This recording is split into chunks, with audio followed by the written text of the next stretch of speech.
Hello ဒီနေ့ကတော့ဘဲပဲမှုအချိုချက်ဟင်းလေးချက်မှာဖြစ်ပါတယ်ရှင်။မှုမွေးချိုချိုလေးနဲ့အရန်စားလို့ကောင်းတဲ့ဟင်းလေးတစ်ခွက်ပေါ့နော်။ဒီဟင်းလေးကိုချက်ဖို့အတွက်ဘဲဥလေးတွေကို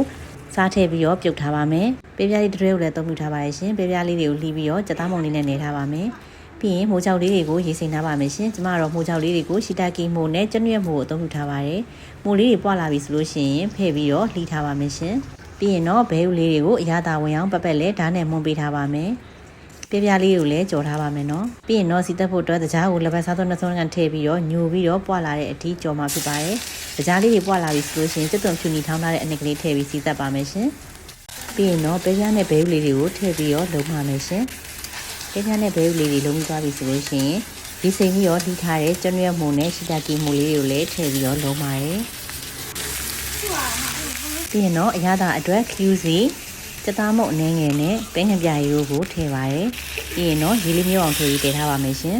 ဘဲဥလေးတွေမာလာပြီးတော့ကျွတ်ညွတ်မှုလေးနဲ့ပဲပြားလေးတွေကဣလာပြီဆိုလို့ရှိရင်တောက်ကုန်းမုတ်လေးတစ်ဖက်စားဆုံးတစ်ဝက်ခန့်အောင်ထည့်ပါရယ်ပုံမေးသွားအောင်လုပ်ပါရှင်ပြီးရင်တော့မှုပြန့်ပြီးတော့ချုံမင်းပြီးစားလို့ကောင်းတဲ့ဘဲပဲမှုအချိုချက်ဟင်းလေးရပါပြီအဆုံးထိကြည့်ပြီးတဲ့ကျေးဇူးအများကြီးတင်ပါတယ်ရှင်